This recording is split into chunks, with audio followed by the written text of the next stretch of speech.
있었습니다. 우리 임승철 토마스 아퀴나스 신부님과 태평성대를 누리면서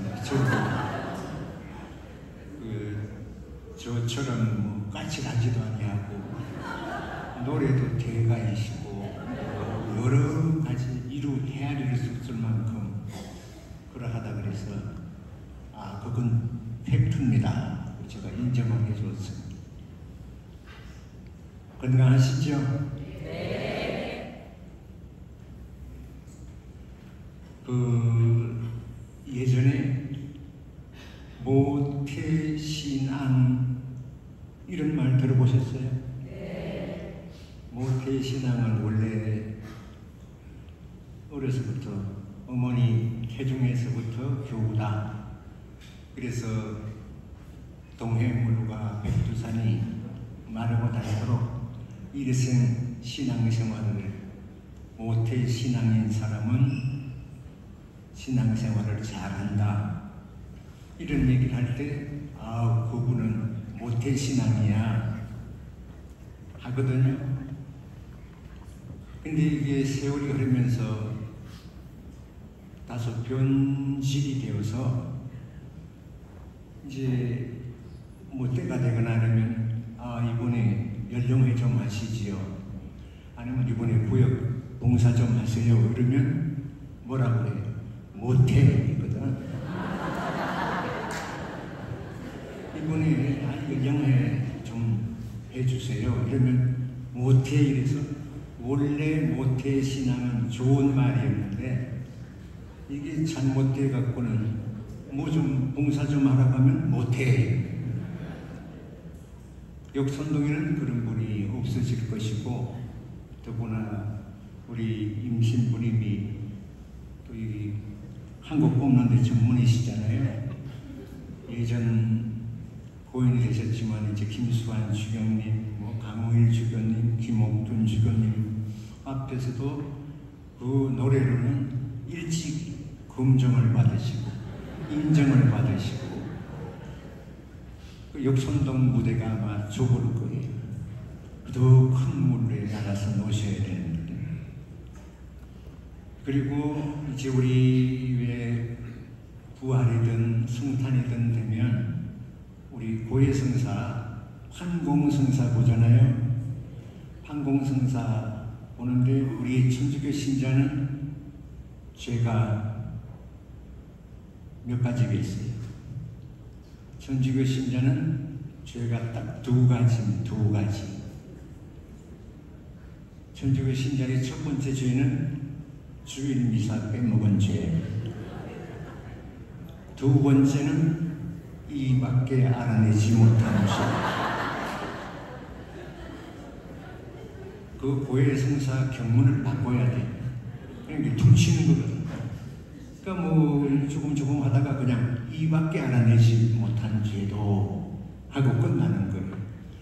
그렇다고 앞으로 성사 보실 때 그냥 이밖에 알아내지 못한 죄도 이러시지 말고 하여튼 이제 그런 것들이 그런 교우들도 위해서 우리 교회 안에 그런 말이 많고 근데 이제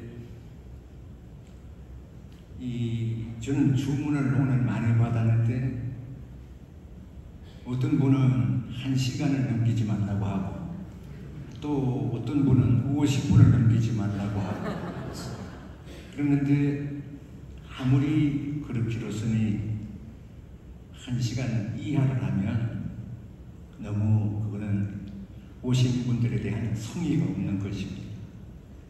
그래서 지금 교육분과장님이 소개하고 기도하느라고 4분을 먹었습니다.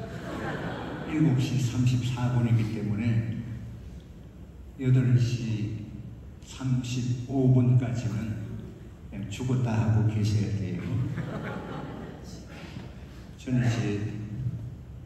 저도 이제 세월이 가면서 저게 안 보일 수도 있어서 그러면 9시 35분이 될 수도 있고 10시 35분이 될 수도 있고 알 수 없습니다.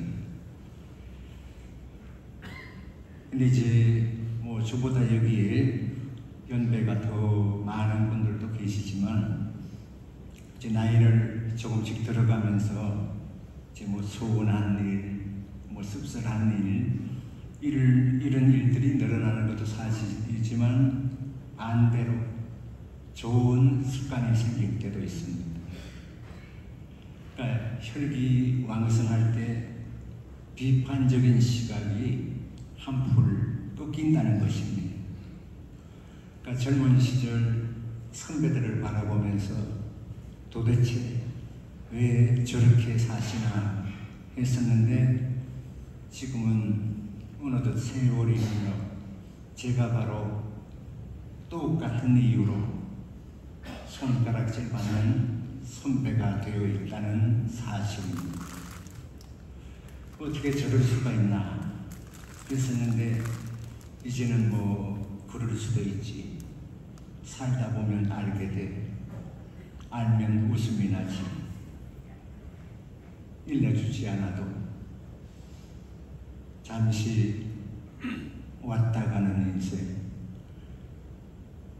잠시 머물다 가는 세상, 100년도 힘든 것을 1000년을 살 것처럼 잠시 스쳐가는 청춘, 훌쩍 가버리는 세월, 1000년도 힘든 것을 10,000년을 살 것처럼 살다 보면 알게 돼.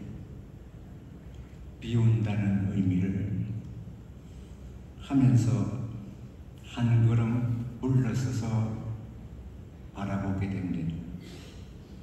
그러니까 젊은 후배가 비분 관계에서 교회를 또 교회의 장상을 비판하고 시대를 탓하고 뭐 조상을 원망하고 세상을 원망해도 대답은 항상 똑같습니다. 그러려니 하고 살게,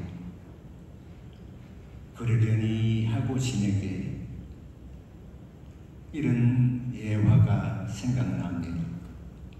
예전에 다윗 왕이 그 보석 세공인을 불러서 명령을 내렸습니다.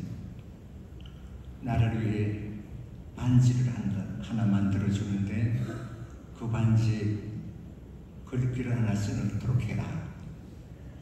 그 내용은 내가 승리했을 때 기쁨에 취해 자만하지 않도록, 또한 동시에 내가 시리에 빠져 있을 때 수렁에서 건져줄 수 있는 그런 문구여야 하느니라. 다시 말해, 기쁠 때는 슬플 때를 잊지 않도록 하고 슬플 때는 기쁠 때를 기억할 수 있는 그런 말을 써놓으라. 그러나 이제 적당한 글귀가 생각이 나지 않아서 고민하다가 지혜로 소문난 솔로몬 왕자를 찾아갔습니다. 그때 솔로몬이 대답을 합니다. 염려하실 필요 없습니다. 이렇게 쓰시면 됩니다.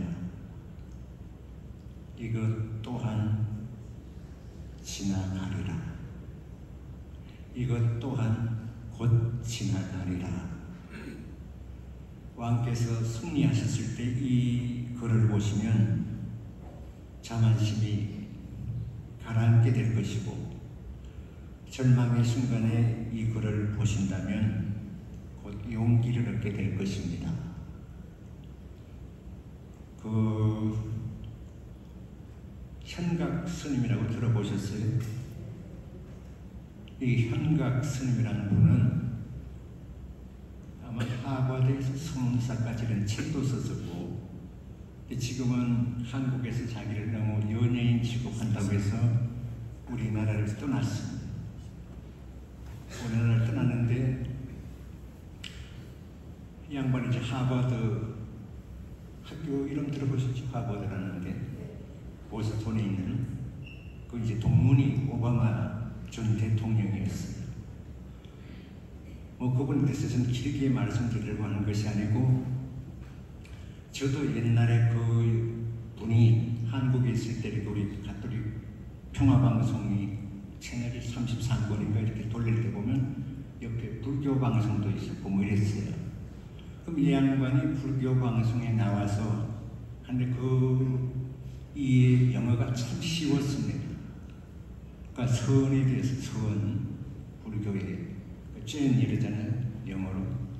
그래서 이렇게 돌리다가 그 양반이 하면은 저도 좀 본 적이 있는데, 어쨌든 이분한테 이제 그 강의를 듣고 이런 분들이 물었습니다. 스님, 구도자, 우리는 도 닦는 사람, 구도자로 살면서 도 중에 제일 좋은 도가 무엇입니까? 구도자로 살아가시면서 도 중에 제일 좋은 도가 무슨 도입니까? 그분 대답이 냅도. 아마 우리나라 사람이 그렇게 말했으면 피식 웃었을 텐데, 소위 하버드를 나왔다는 사람이 외국인이 그렇게 표현을 하니 사람들에게 울림을 줬다고 했습니다. 냅도, 내비도, let it be, 순리에 맡기거라. 우리는 너무 많은 일에 간섭을 합니다. 우리는 하루가 바빠. 뭘로 바쁘십니까? 하니까 어떤 사람은 김건희 욕하느라, 어떤 사람은 또 이재명 욕하느라 바빠. 냅둬. 그 사람들 알아서 살겠지. 그러니까 무슨 간여하지 않아도 일까지 또 여기서 뭐 연신내역을 간다. 옆에 무슨 그 식당 간판 온갖 걸 시비를 다 걸고 왜 간판을 저렇게 해놨느냐. 그냥 냅둬. 너무 많은 일에, 모든 일에 나와 상관없어도 되는 일에 뭐 시비 걸고 비판하고 그 간판 탈나지 않아. 내가 괴로워. 자꾸 세상 탓만 하면. 그래서 냅둬. 심오한 삶의 철학이 담긴 말입니다. 그러니까 앞으로는 뭐 성당마당에 어떻고 뭐 우리는 지금 놀이터요. 그냥 냅둬. 그 관리인 사무실에서 알아서 할 일이에요. 그래서 저도 이제 나이를 먹어가면서 말하자면 뭐 세상을 바라보는 시선, 이웃을 바라보는 시선이 조금씩은 이제 부드러워졌습니다. 그러니까 이웃들의 어떤 허물 앞에서도, 심각한 허물 앞에서도 다 이유가 있을게요. 이유가 있을게요.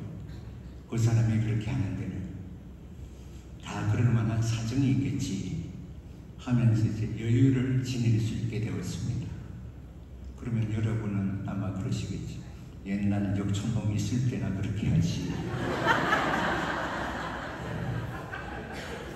다 이유가 있을게요. 그러니까 그렇게까지 팍팍하게 살 필요가 없었는데,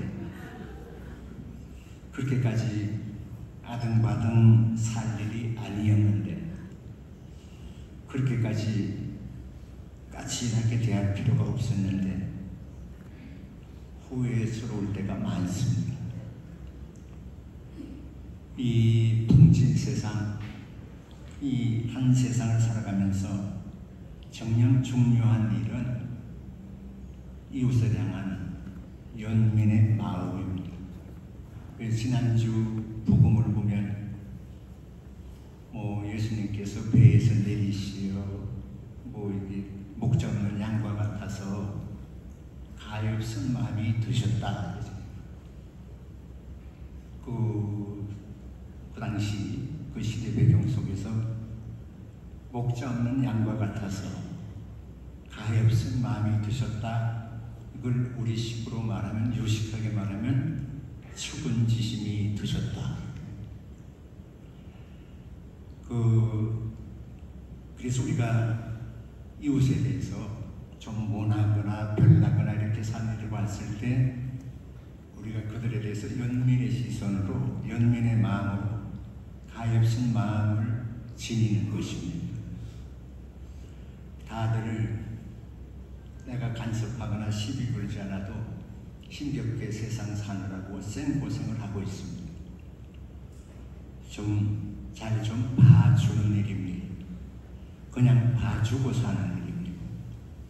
그러려니 하고 받아주는 일입니다.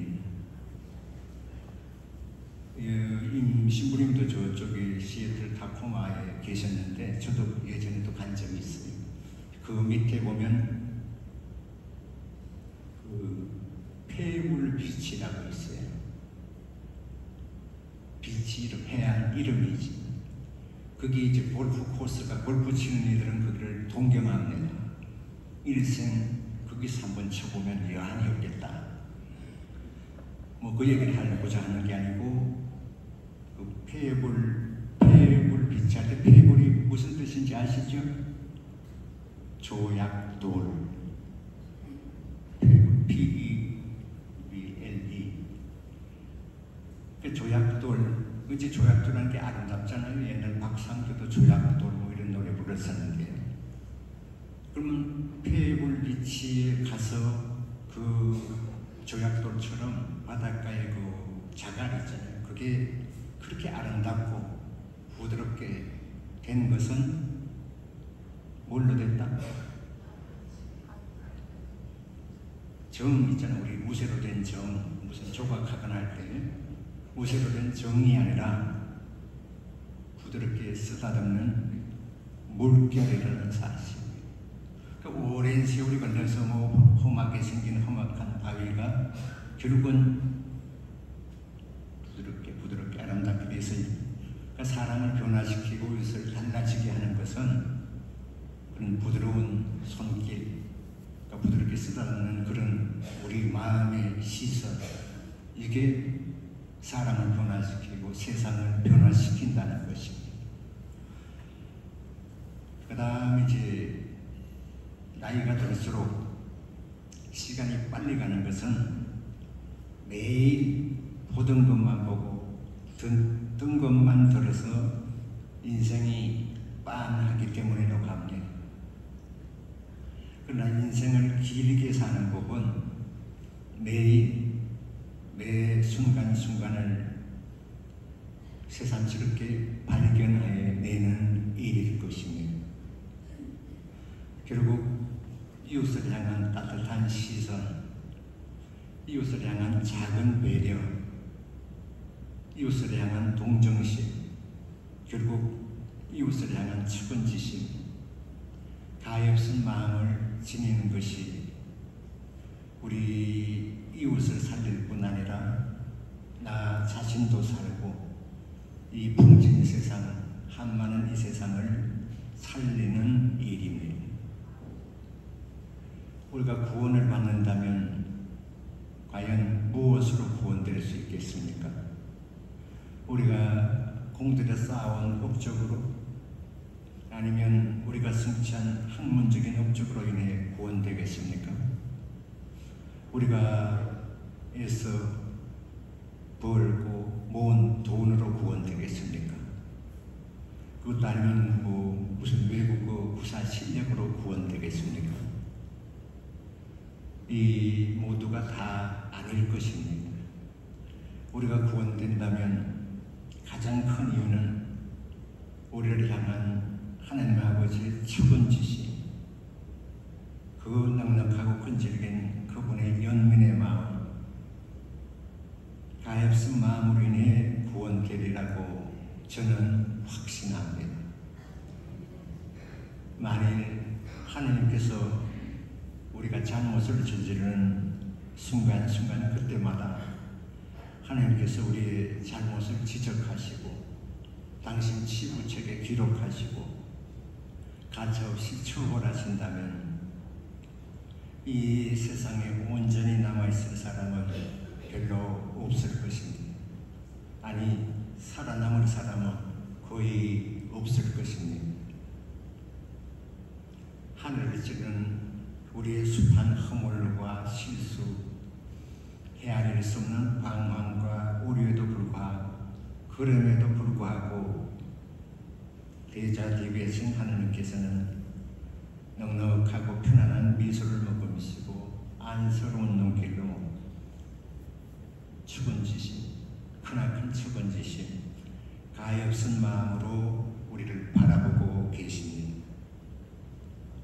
우리가 갖가지 아픔에서 치유된다면 하나님의 축원지심으로 인해 치유된 것입니다. 우리가 절망스러운 상황을 딛고 일어섰다면 하나님의 축원지심으로 인해 일어선 것입니다. 우리가 영원한 생명을 얻는다면 하나님의 축원지심으로 그렇게 되는 것입니다. 청량할 수 없는 축원지심의 하나님, 그분은 늘 우리에게 모든 것을 주셨습니다. 당신의 영혼과 마음, 그 모든 에너지를 다 바쳐 우리를 사랑하시고 우리를 구원해 주고 계십니다.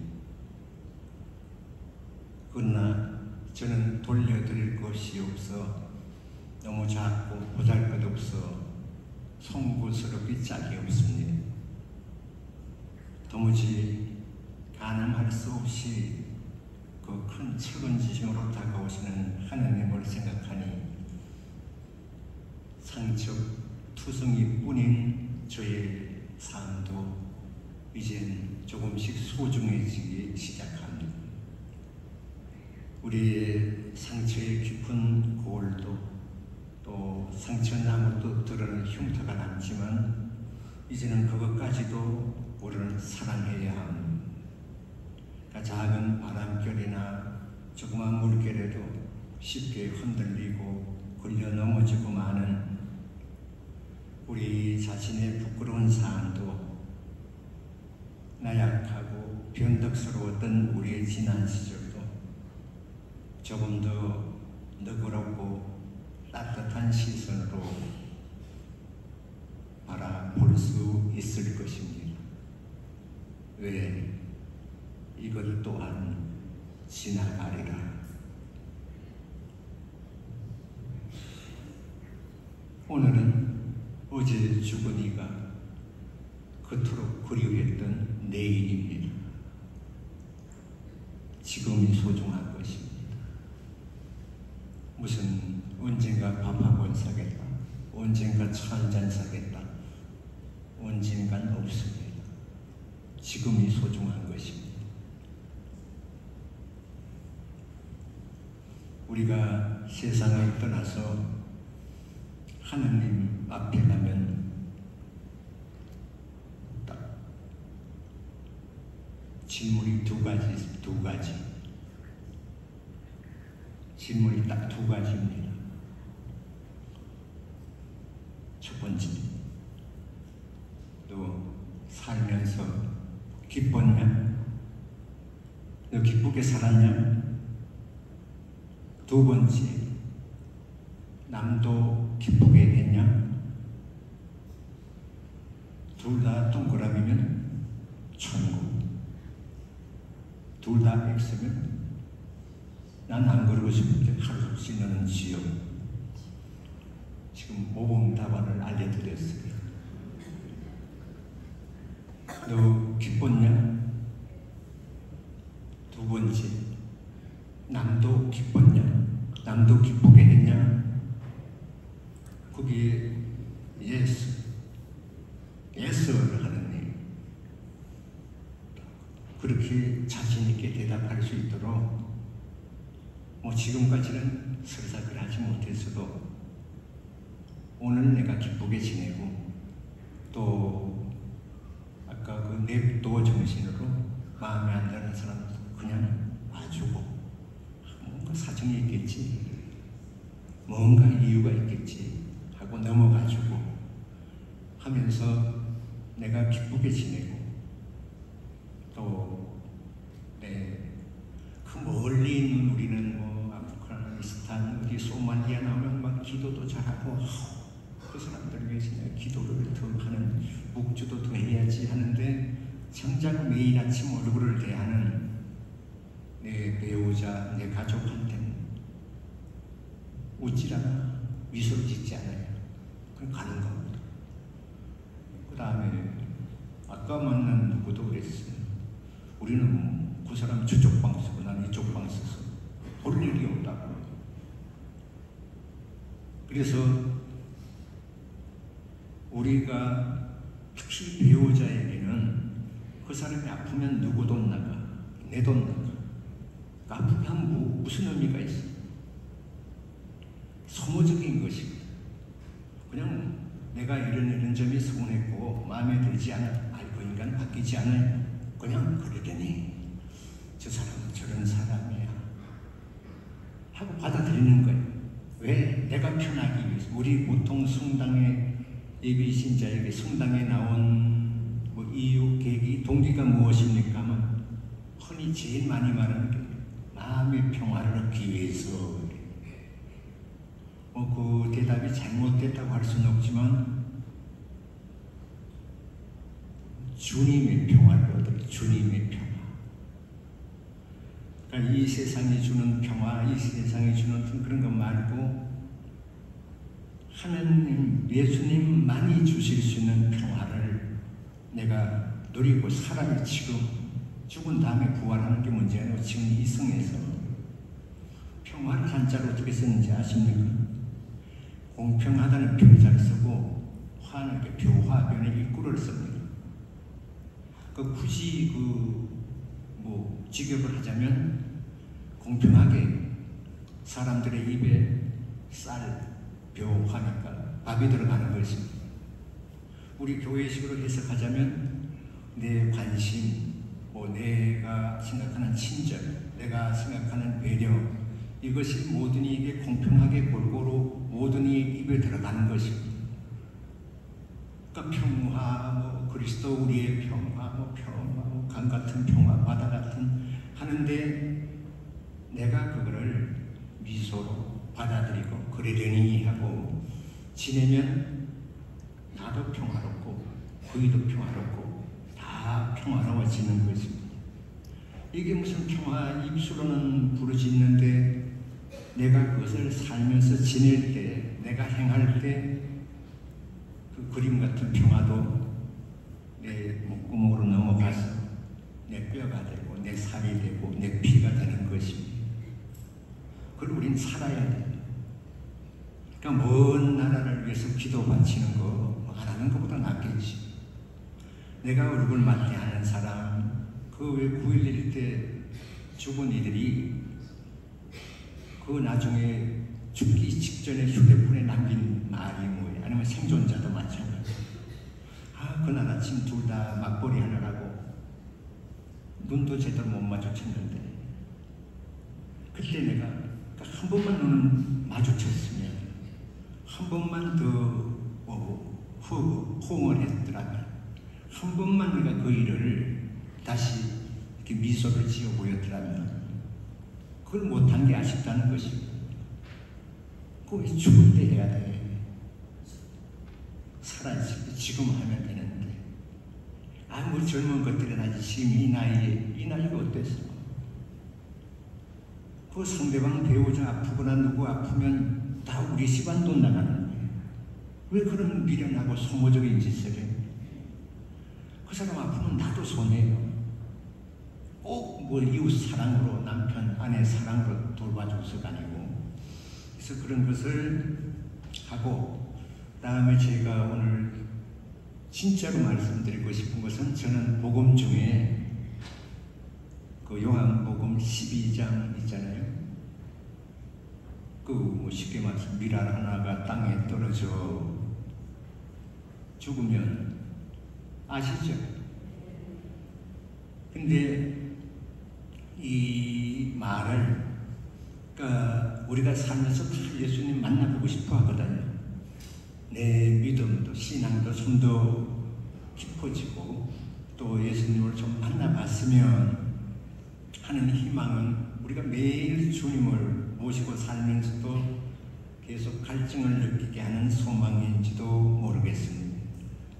그러니까 요한복음에서도 어떤 사람이 예수님 만나보고 싶었습니다. 그런데 그때 제자가 나타나서 제자한테 예수님 좀 만나게 해달라고 하니까 그때 예수님 답변이 뭐였어요? 뭐 만나겠다, 안 만나겠다 이런 말씀이 아니라 사람의 아들이 큰 영광을 받을 때가 왔다. 정말 잘 들어두어라. 벽시죠, 벽시. 지역에 따라서 뭐라고 하죠? 나락이라고 해요. 씨나락한 돌이 모짜리에 심겨져 죽지 않으면 하나를 그대로 남고 죽으면 많은 열매를 맺는다. 내가 있는 곳에는 나를 섬기는 사람도 같이 있게 될 것이다. 근데 우리가 흔히 말할 때 부모님 마음은 뭐라고 하죠? 자식을 키워봐야 한다 이러잖아요. 부모님 마음은 자식을 내가 부모 되어 보니 무슨 노래 있잖아요. 뭐 내가 어떻게 챙겨놨는지 그 무슨 노래 있는데 챙겨나와 이 마음이 어떻게 됐는지.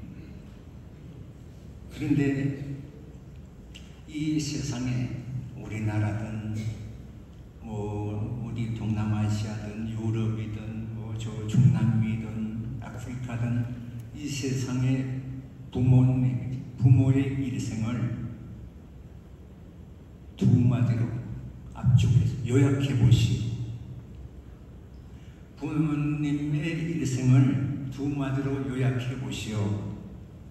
뭐겠습니까? 크게 봐서 첫째, 자식 걱정. 뭐 추가시켜도 똑같아. 시집 장가가 보냈어도 여전히 자식 걱정.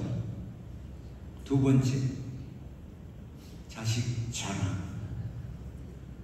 부모의 일생은 자식 걱정이거나 자식 자랑밖에 없어요. 우리 왜 주님에게도 자나깨나 바치면서 아버지 이름이 거룩히 빛나시며 아버지의 나라가 빛나시며 이러잖아요. 가문이 빛이 나고 자랑이 되려면 자녀들이 똑바로 살아줘야 되거든.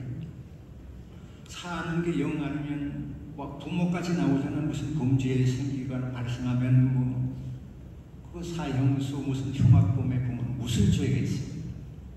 또 좀 더 잘하거든 누구 죽여버려라 이렇게 가르쳤겠어요? 아니거든. 그러나 흉악범인 그 자식까지도 부모는 감싸 안습니다.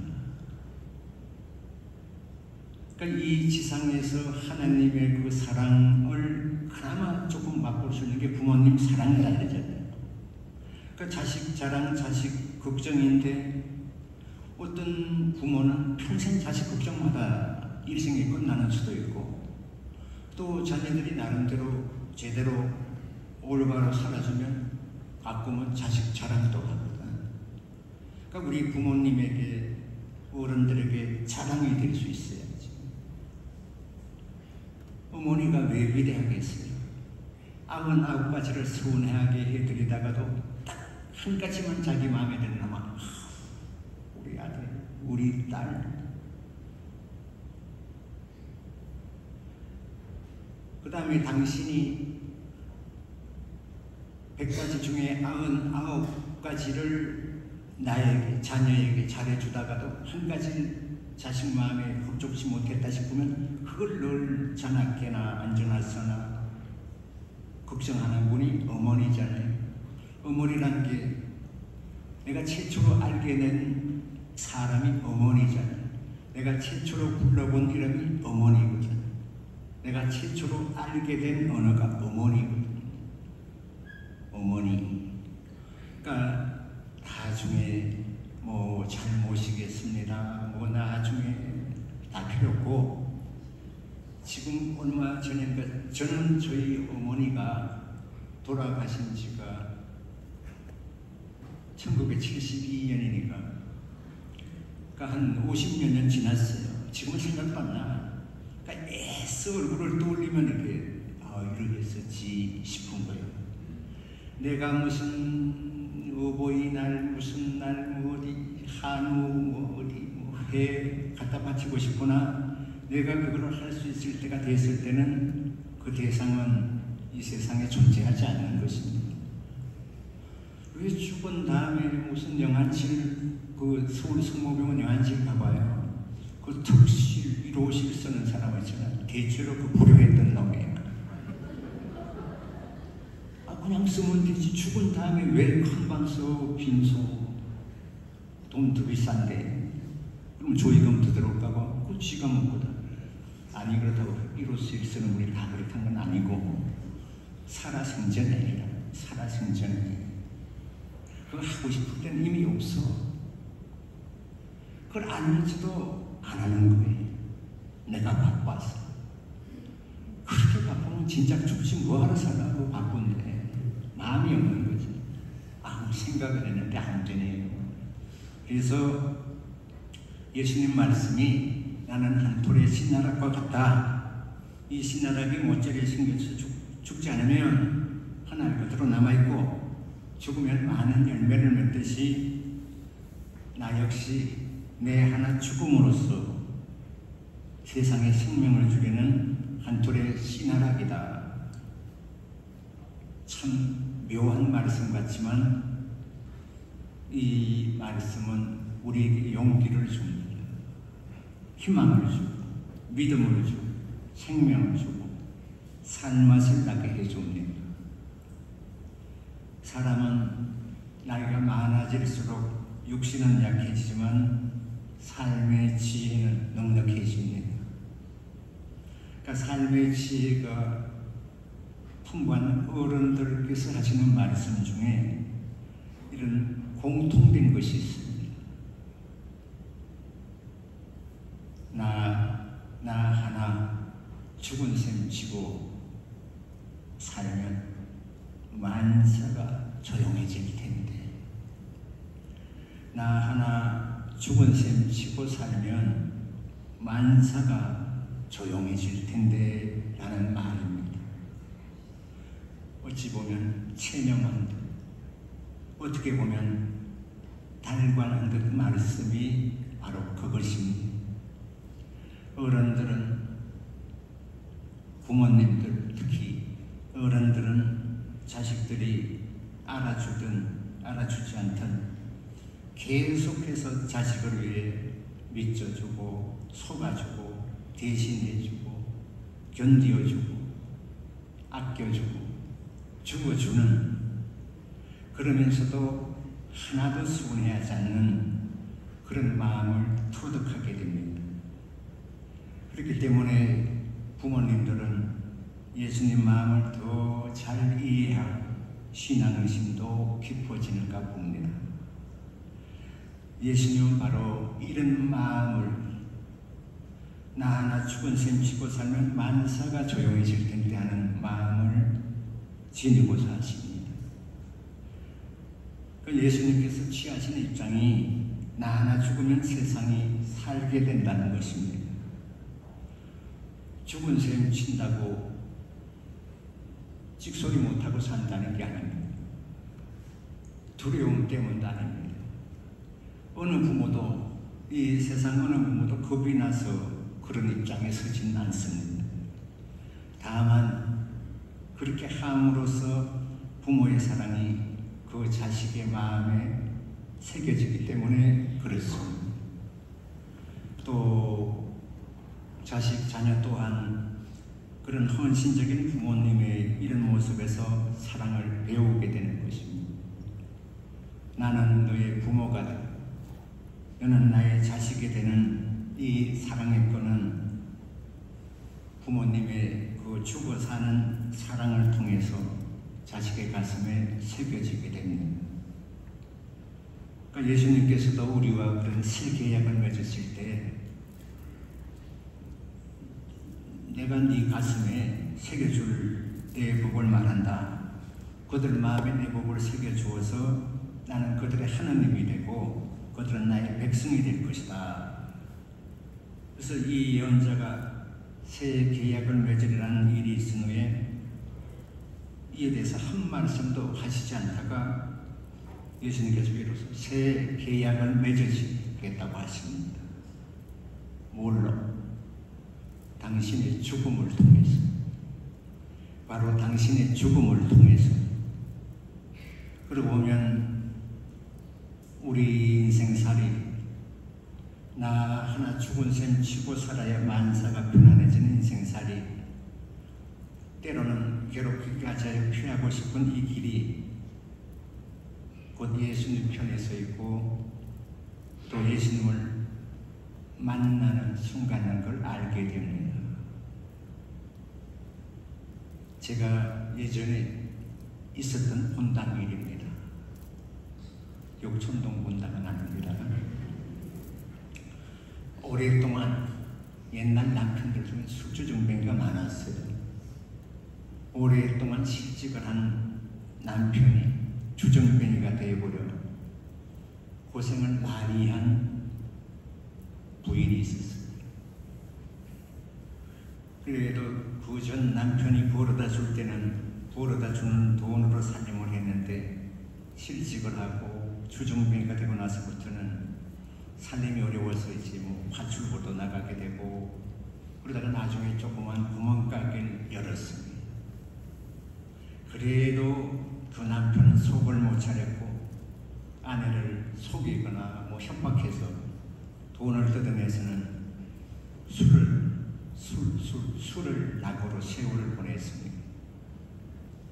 자녀들은 이런 아빠를 미워했습니다.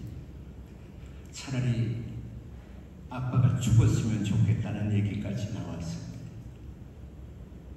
그럴 때마다 구멍가게 하는 그 엄마는 엄하게 꾸짖으면서 아빠를 이해해야 존경해야 된다고 말했습니다. 남편이 수시로 술주정을 하지만 그 부인 아내는 늘 말이 없었고 아무런 반항도 없었습니다. 무슨 속상하다는 짜증이나 푸념도 없었습니다. 더구나 무슨 눈물이나 슬픔을 보인 적도 없었습니다. 속에 뭐가 들어있는지 몰라도 남편 앞에서는 늘 부처님이었습니다. 남편을 한 번도 미워한 적이 없었습니다. 이 남편이 5년 동안을 술독에서 헤매다가 끝내는 성당을 찾아 세례를 받았는데 지금은 완전한 새 사람이 됐습니다. 아주 부지런하고 성실하게 일할 뿐만 성당에서 봉사활동도 합니다.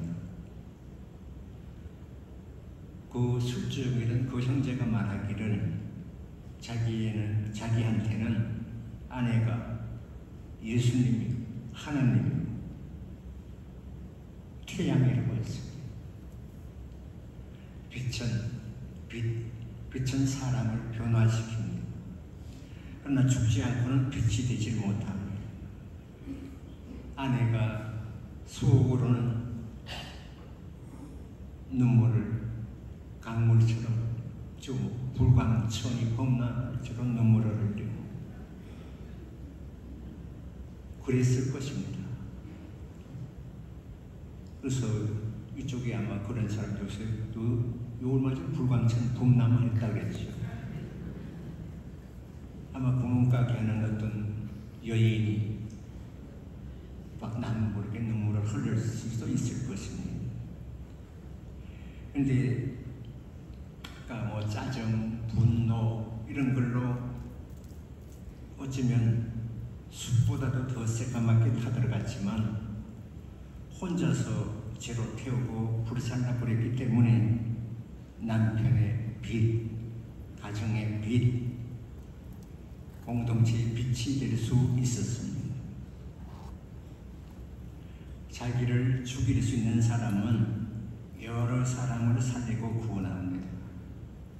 그러나 자기를 죽이지 못하면 자신은 물론 여러 인생을 죽이게 됩니다.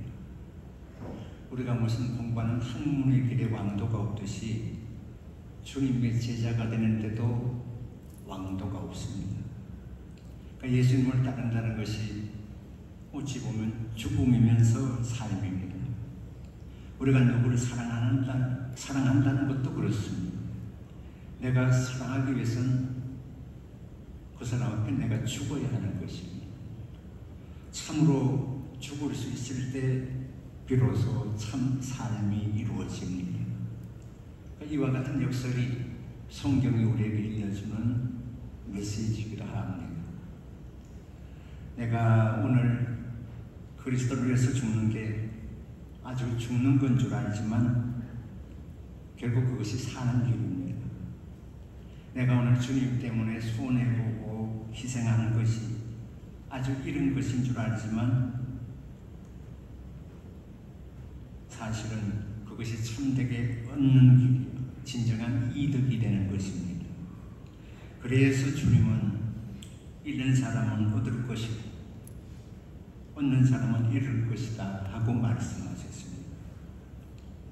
우리 교회 여러분 앞으로는 좀 더욱 죽어 사는 마음으로 주님과 함께 있고 예수님과 함께 지내는, 예수님을 자주 만나는 그런 생활이 되시길 바랍니다. 나를 만나려면 내가 있는 곳에 오너라 라는 이 초청은 우리가 죽어 사는 마음을 간직하고 살라는 초대이기도 합니다. 이렇게 살 때 우리는 예수님을 만날 수 있습니다.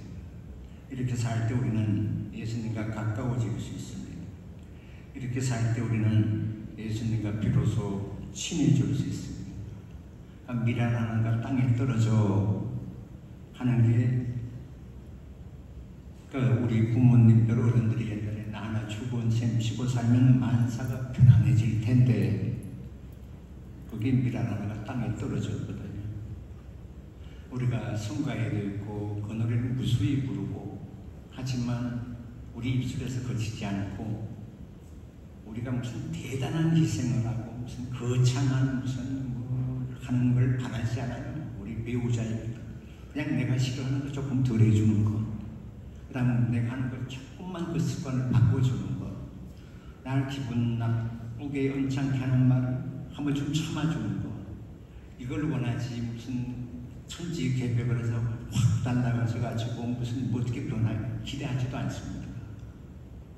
그러니까 우리가 물론 이제 저보다 훨씬 오래 사실 분들이 많이 계시지만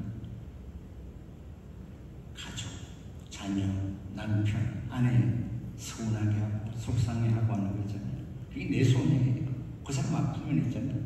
내 돈 나가. 왜 그런 소모적인 짓을 하는지 모르겠어요. 또 어떤 자매 중에 남편을 흉보는 사람이 있잖아요. 아우 어제도 술 마시고 들어왔어요. 그 인간이 언제 지 얼굴 침뱉게 그 인간 마음에 안 들면 그날로 이혼을 하든지 왜 살면서 그 사람 뭐라 그래. 그 다음에 뭐 한 만큼 예를 들어서 뭐 요만큼 뭐 사실대로 얘기하는 못해서 얘기를 하는 거야. 그럼 그 옆에 있는 자매들 있잖아. 그래 그 사람 원래 그랬어. 집에 들어와 보내서 생각 다시 해보니 어이씨 딴 인간 딴 여자들이 내 남편을 욕하거든. 아차 늦었어. 이미 온 세상에 다 퍼져나갔어. 그 집 남편 개판이라고. 그런 미련한 짓을 하고 사는 거예요. 그러니까 남편이 설사 서운하고 마음에 안 들고 나가서는 아휴 그런 사람 없어. 나는 완전 성문자하고 살아요. 그러면 어느 날 있잖아요. 좀 지루하지, 답답하지. 어느 날 그렇게 됐어요. 그래서 변해. 근데 나가서 남편 흉보는 인간, 인간인지 뭐 여잔지 이 사람은 자꾸 그러면 말이 씨가 된다고 그 사람 정말 그렇게 돼. 술주정뱅이가 되고 뭐가 되고 뭐가 되고 하는 거예요. 제가 살아보니 그렇더라고요. 그 남편 일생 그 사람은 그런 아내, 여인, 자매는 여기 뭐라고 쓰면 되겠어요? 나다, 남편 씹다, 죽다, 꼴끝이야. 평생 한 일이 남편 씹은 일밖에 없어. 얼마나 슬퍼. 그래서 좀 마음에 안 들어요. 그거 있잖아요. 이거 뭐야? 결혼할 경우에 나는 완전히 저 사람 변해야 돼. 그렇게 사는 거예요. 누구도 완전하거나 완벽하진 않거든요. 다 나름의 허물이 있고 잘못이 있고 좋은 게 있는가 하면 약간 아닌 것도 있고, 그냥 뭐든 갖추지 않았는데, 그래서 참 그 다음에 이제 자기가 사랑하거나 자기가 친절, 배려 뭐 이런 걸 하지 않는 거를 나이 타서 나도 젊었을 땐 했어요다. 말로는 자기는 젊을 때 살고 싶다고 하면서 남편할 때 잘하면 되거든. 아닐 때 잘하면 여전히 젊게 사는 것이지.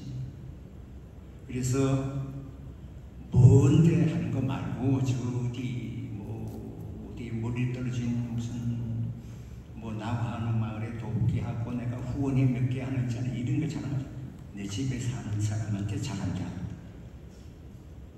그다음 정 못하겠으면 그 사람한테 상처는 주지 말고 살아야지.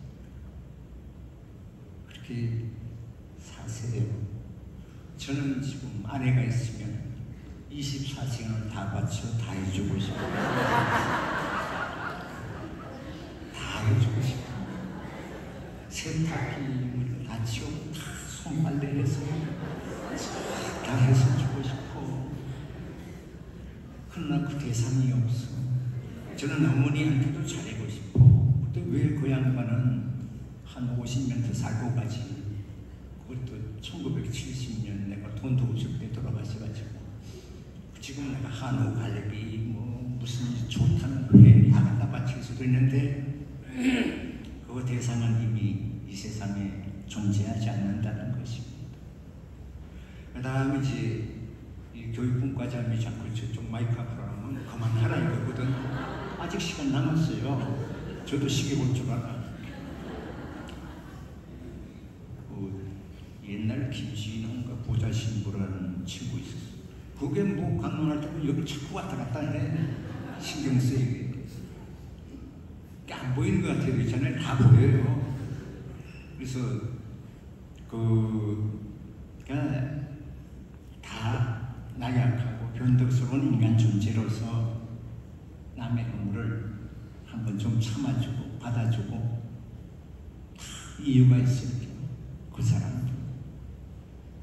그 다음에 내가 서운하게 여기고 뭐 한 것도 그러고 그래서 그거 하나님이 묻는다 그러잖아요. 저기 있을 때 뭐 했어? 기쁘게 살았냐? 두 번째 남도 기쁘게 했냐? 딱 두 마디. 저는 그분의 정치적인 성향을 말하고자 하는 그 옛날에 신영복 교수라고 있었어요. 그분은 육사 교수도 하고 뭐 서울 상대 나와서 뭘 했던 분인데 통역당사 그러니까 뭐에 걸려 들어가지고 반공법으로 국가반공법으로 무기징역을 선고받고 살다가 한 21년 정도 가석방이 돼서 나왔어요. 그리고 나중에 이제 성공회에 대해 뭐 교수도 하고. 그럼 이 양반이 이제 그 수감 생활 중에 감옥 안에서 보면 여름이 되면 막 여름에 자고 이럴 때 막 옆에 사람이 존재 자체로 싫은 거예요. 내 몸에 붙으니까 그게.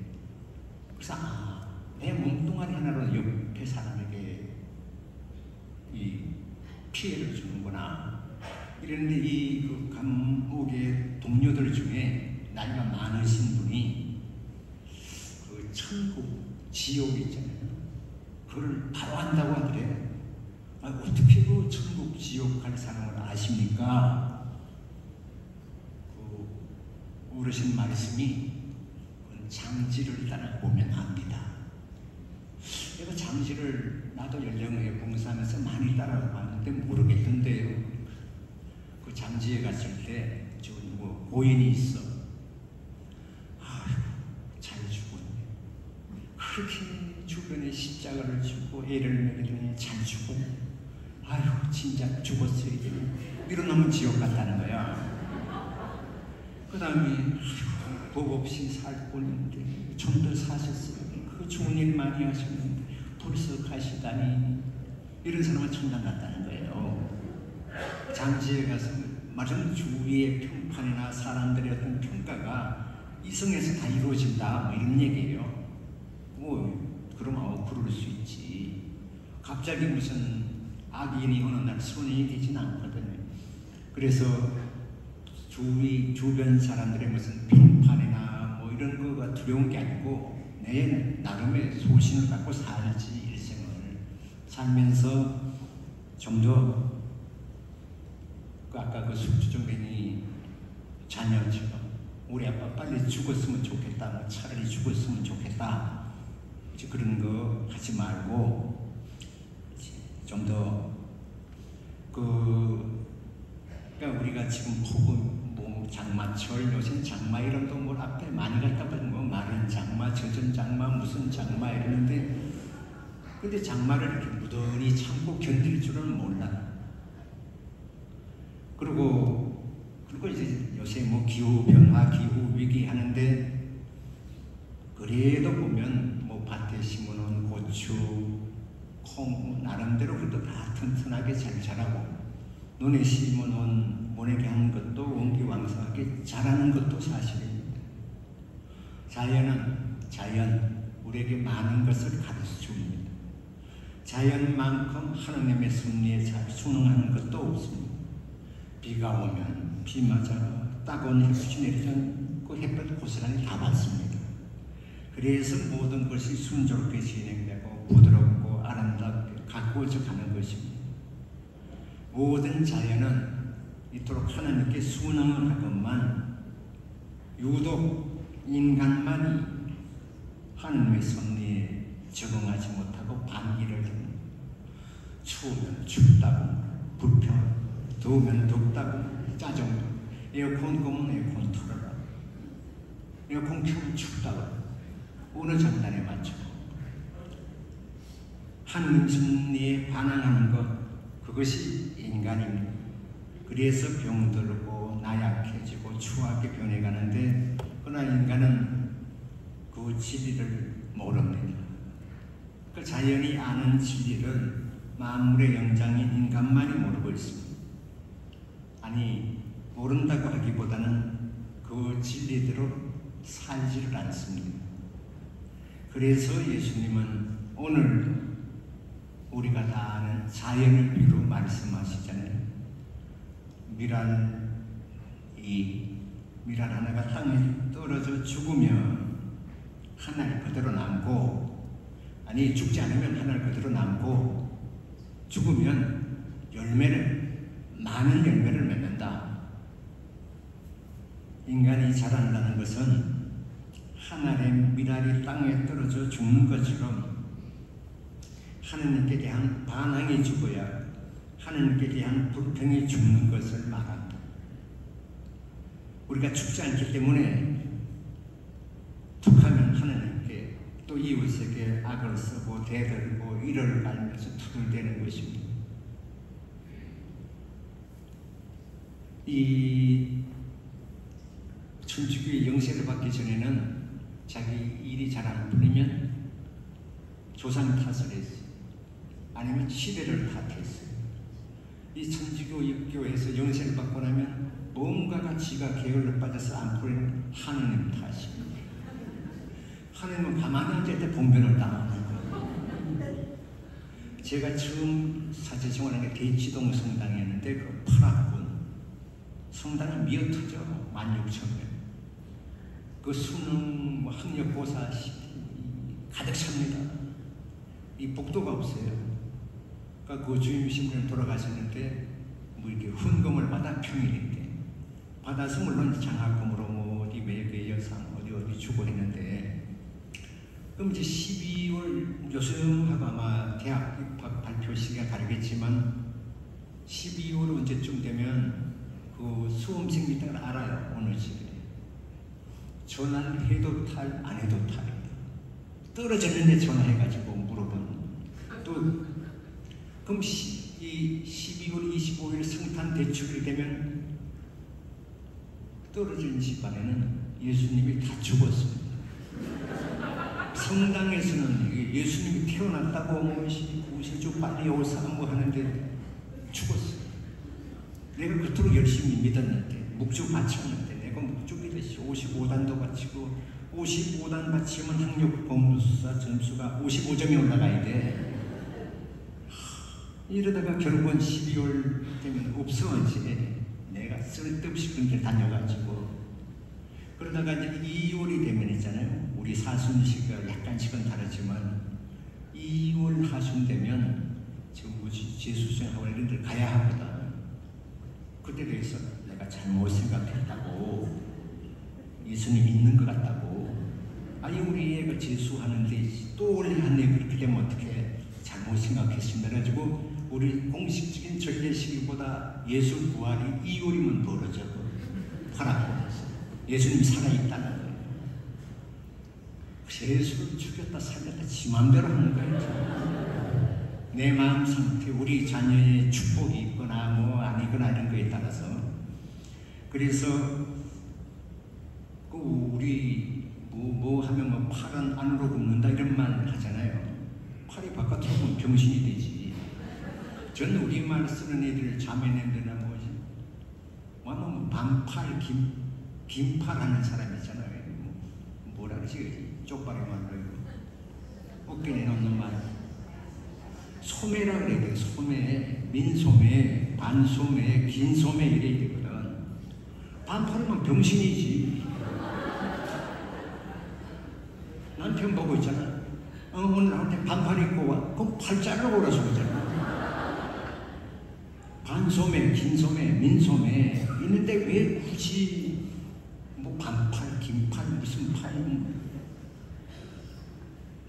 좋은 말은 그냥 우리말 쓰는 게 좋아. 전 우리나라 사람이 제일 잘 못 쓰는 말 중에 하나가 틀리다는 말이지. 틀리다. 그러니까 뭐 그 사람 나하고 틀려. 뭐 틀려. 뭐 아니라는 말 틀려. 나하고 다르지. 디퍼런트. 나하고 뭐 생각이 다르든지, 뭐 좋아하는 음식이 다르든지, 계절이 다르고 꽃이 다르든지, 뭐 어떤 사람 바다 좋고, 어떤 사람 계곡이 좋은데, 꼭 그런 말 할 때, 아니라고 다르다 그래, 다르다. 그러니까 틀리란 말은 나는 옳고 너는 걸러 먹었다 이거거든. 그런 말이 어디 있어? 근데 우리나라 사람들이 저는 제일 잘 못 쓰는 말 중에 하나가 흔하게 쓰는 말이 틀리다. 그 사람 틀려. 그걸 의식하지 않고 말해. 또 우리말 중에 저는 시비 거는 말 중에 하나 우리라는 말이 우리. 지금 자기 아내를 보고 뭐라 그래? 우리 집사람이라 그래. 그럼 너하고 나하고 공존을 해야지. 우리 집사람인데 왜 지만 써먹으면서. 그러니까 우리라는 말이 얼핏 들으면 되게 포용력이 있는 것 같아요. 그렇지 않아. 매우 배타적이에요. 우리 집안 아닌 놈은 다 남이에요. 우리 학교, 그 학교 출신 아닌 놈은 다 뭐 별볼 없어요. 배제하는 거예요. 또 뭐 우리 뭐 고향 뭐 이런 있잖아요. 소위 학연, 지연, 무슨 년, 옛날 김수환 청 강남 뭐 맨날 그 양반 단골 메뉴가 뭐였어? 우리는 그냥 뭐 미사 시작할 때 뭐래? 뭐 우리 죄를 반성하기로 우리의 삶을 다시 한번 돌이켜보고 그 코맹맹이 소리 하시잖아요. 충명점 때문에. 우리는 지금 세대 간, 계층 간, 지역 간 갈등과 대립으로 이른다고. 그놈의 세대 간, 계층 간, 지역 간의 대립은 우리 죽을 때까지 안 끝나. 그래서 우리라는 말이 정말 포용력 있게 다른 사람을 받아들일 줄 아는 여유를 지니려면 우리가 그렇게 살아야 되거든요. 그랬으면 좋겠고, 그리고 벼들이 벼는 이걸 서로 고개를 숙인다 이러잖아요. 인간도 나이를 먹고 철이 들면 꼿꼿하게 고개를 빳빳하게 세우지 말고 다소곳이 머리를 숙이면 머리를 부딪힐 일이 없어요. 약간 낮은 데 보면 머리 조심 써놨잖아요. 그 뻣뻣한 놈이 그런 데서 박아야지. 고개를 숙이면 부딪힐 일이 없어. 상대방과 가족과 누구와도 고개 숙이는 게 이기는. 그래서 그것이 다소곳이 머리를 숙일 줄 아는 사람, 그것이 인간의 아름다움이고 또 나이 먹는다는 삶의 무게, 경륜입니다. 왜 미랄이 땅에 떨어져 죽어야 많은 열매를 맺습니까? 땅은 거부하는 법이 없습니다. 불평하며 사는 법이 없습니다. 모든 것이 되어줍니다. 그래서 하늘의 미랄은 우리 예수 그리스도를 말하는 것이고, 당신이 떨어져 죽는다는 건 당신의 죽음을 말합니다. 예수님은 우리 인간을 섬기기 위해 가장 낮은 곳인 땅에 떨어져 고개를 들고 오셨습니다. 그분이 바로 우리가 믿는 예수 그리스도이시고 우리가 믿고 따르는 분입니다. 그런데 과연 내가 있는 곳에 나를 섬기는 이도 함께 있을 것이다 라고 말씀하신 것처럼 그분이 있는 곳에 우리도 함께 있습니까? 얼마나 많은 그리스도인들이 모태하면서 봉사를 거부하고 겸손의 믿음을 멀리하고 있습니까? 하나도 죽지 않았습니다. 용서받고 견진받았는데 하나도 안 죽었습니다. 아니 오히려 더 팔팔하고 뻣뻣합니다. 모두가 다 자기 잘났다고 나대기 때문에 하느님도 이웃도 모두가 다 자기를 떠받들어 달라는 게 사람들입니다. 자기 분수, 자기 꼬라지를 모르는 무지의 소침입니다. 그 일부러 알람 맞추지 마세요. 저도 시계 보고 있어요. 어떻게 하면 이걸 끝내나 별의별 국리를 하시는데 그 알람도 죽어야 됩니다. 미랄이 땅에 떨어져 죽지 않으면 하늘 그대로 남고 죽으면 많은 열매를 맺는다. 이것은 동서고금을 막론하고 만고불변의 진리입니다. 반응이 없어. 옛날에 뭐예요? 목사님이 설교가 하도 길어. 그러니까 뭐 장로님 이렇게 다 줘라.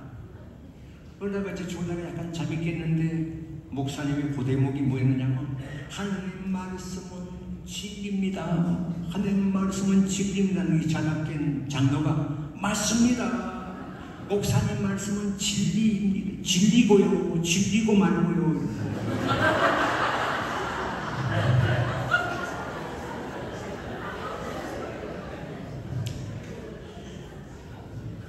원래 부가가치세가 이제 10%가 붙잖아요. 그러니까 10% 정도는 시간을 더 줘야 돼.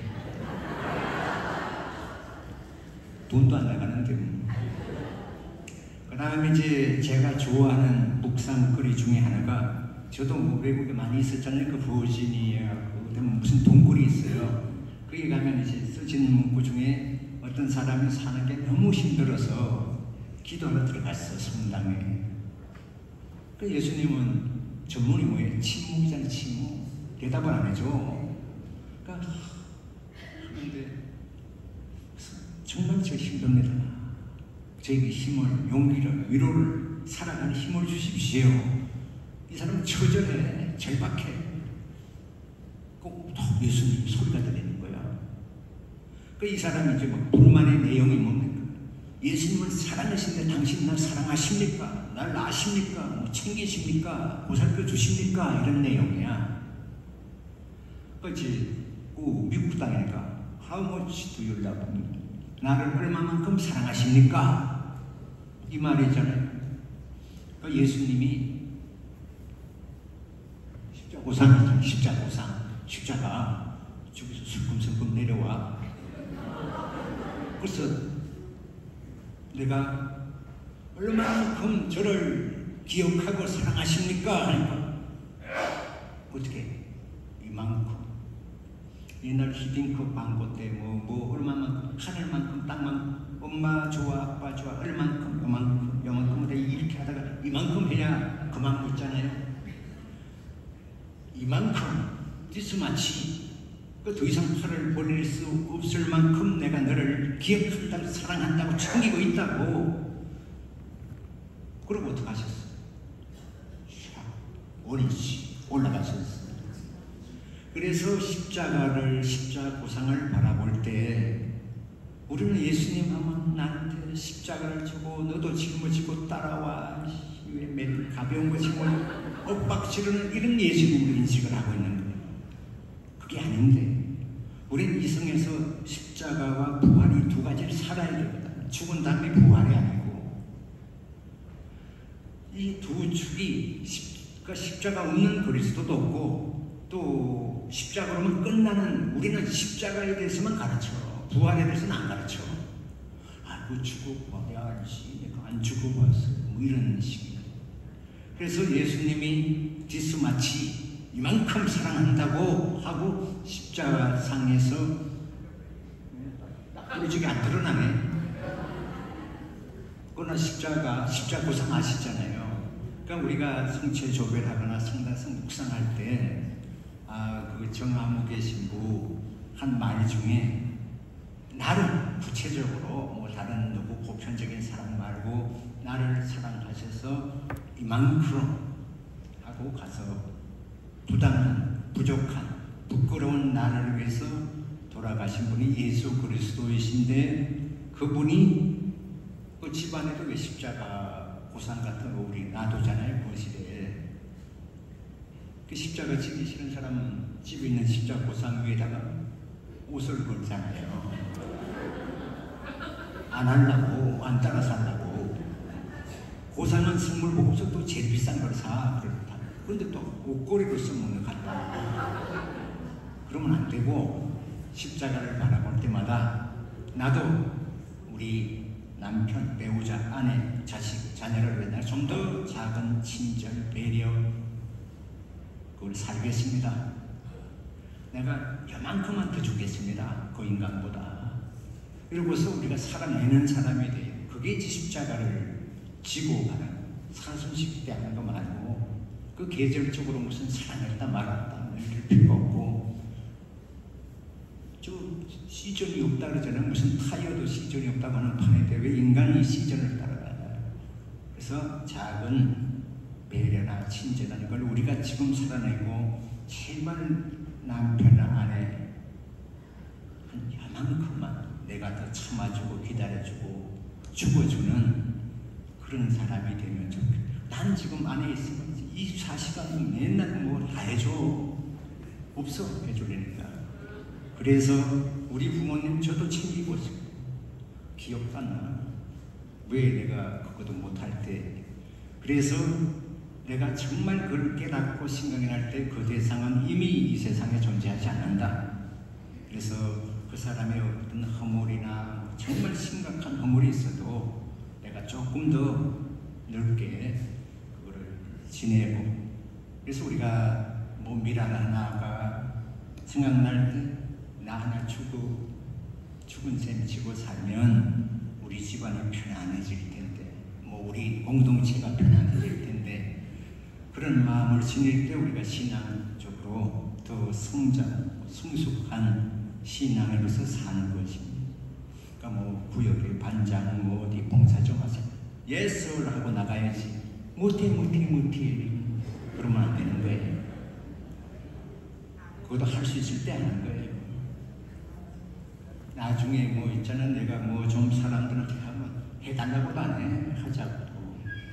뭐 평생 자기한테 그런 기회가 있을 줄 아는데 그렇지 않아. 이것 또한 지나가리라. 그 다음에 다른 사람 일에 부디 간섭하지 마십시오. 냅둬. 그냥 냅둬. 그러면 길 가다가 아니면 성당마당에서 저 사람 왜 저렇게 걸어? 뭐 집단 옷을 입고 다녀? 냅둬. 다 이유가 있을게요. 저 사람 머리 봐라. 저 미장원에서 했겠지. 냅둬. 그래서 오늘 말씀을 요약하면, 성당의 봉사도 때가 있다. 메뚜기도 한철이다. 기회가 있을 때 할 수 있을 때 좀 하는 것이고, 또 그 다음에 너무 세상 일에, 남의 일에 간섭하고 관여하면서 힘들게 살지 말고 다 이유가 있을 거예요.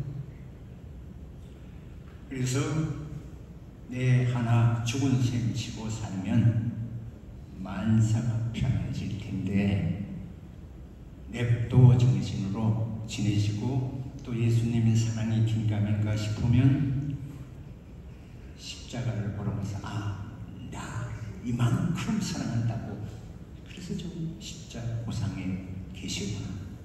그다음에 그게 믿음이 안 되면 내일 아침에 정말로 집안에 절박한 일이 있으면 여기 와서 기도해. 예수님 내려와. 어깨 툭툭 친다니까. 그럼 아무 말 없이 올라가 다시. 못 겪었어요. 아무 말도 안 해. 예수님은 와서 그 혼자 깊이 묵상 기도하다 보면 예수님 와서 어깨를 툭툭 친다니까. 그래서 다시 올라가시. 그럼 언제 그랬냐는 듯이 또 읽고 계시. 그걸 매일 체험하시기 바랍니다. 여기에 가만히 눈 감고 있지 말고 그다음 내 할 말만 하지 말고 저분이 대답해 와서 어깨 툭툭 친다니까. 내려와서 사람들이 많은 경우 청원 기도도 다 좋은 것인데 자기 할 말만 하고 예수님이 내려와서 어깨 치면서 대답하다가 가버려. 그래갖고 이런데 뒤에 기가 온데 일반 통행해놨잖아. 지 혼자만 떠들어가는 사람들이 다니는 길이라죠. 예수님과 쌍방 대화가 돼야 되는 소통이 내 할 말만 하고 나가지 말고 예수님의 대답을 듣고 내가 너를 이만큼 사랑한단다 딱 듣고 그러고 또 지금 기뻐야 돼. 나중에 기쁜 거 말고 그거를 살면서 그 다음에 이제 혹시 세월이 흘렀지만 그 무슨 저도 옛날에 별명이 좀 까칠하다 그랬어요. 그 베트남 공동체에서도 하시면 다 좋았는데 그때 좀 까칠했어 뭐 이래. 그래서 나는 까칠은 들어보니까 까칠을 했다고 내가 무슨 그런데 다 지난 것은 부끄럽고 부족하고 그래서 지금 저는 제가 겪은 사람으로서 말씀을 드리니 고개를 숙이고 그럼 머리를 부딪힐 일이 없습니다. 그래서 도처에 우리는 머리 조심해야 할 곳이 많아. 그래서 고개를 숙인다. 그리고 내 하나 죽은 셈 치고 살면 만사가 편안해진다. 제발 지나가면서 누구한테 간섭하지 말고 간판 시비 걸지 말고 식당에 음식 맛 시비 걸지 말고 그 음식만 하면 거기 가지 마. 누가 가라 그랬으면 이 집은 뭐 짜라고 뭐 하다. 그냥 냅둬. 한번 가보고 마음에 안 가면 되지. 지 혼자 안 가면 돼. 주변에 또 말을 해요. 그 집 가지 말라고. 그러지 마. 그 사람도 먹고 살아야지. 음식은 사람마다 취향이 다른데 왜 가족도 다른데 내가 난 이거는 치킨 좋아하고 이거는 피자 좋아하고 이거는 보신탕 좋아하고 각기 다른데 그러려니 하고 살게. 그러려니 하고 사십시오. 자, 부가세 10분이 지나갔기 때문에 저는 아직 이만큼 남았는데 어떻게 한 번 더 시켜주던가 아니면 아니에요. 근데 다음 주는 김민수 신부 불러놨다고 오지 말라고. 원래 오늘은 김민수 신부 부른 날인데 다시 바꿨어요. 제가 오늘이면 좋겠다. 그래서 말씀은 근데 뭐 저는 뭐 이런가 없이도 뭐 지금은 얼마든지 말을 할 수 있는데 제가 아까 하도 강요 받은 것이 50분 이내 끝내라 1시간 이내 끝내는데 저는 1시간 정도는 해야 예의가 있지.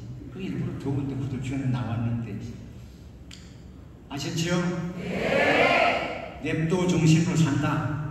나 하나 죽은 셈 치고 살면 만사가 편안해질 텐데 대단한 희생 거창한 거 하지 말고 요만큼만 배려 참고 기다려줘.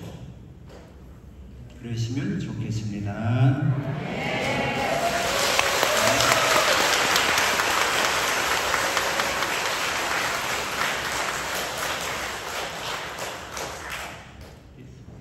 교육분과장님이 하셔야 되는데 저도 기도할 줄 알아. 성부와 성자와 성령의 이름으로 아멘. 여러분 부디 몸도 건강, 마음도 건강, 영신적도 건강,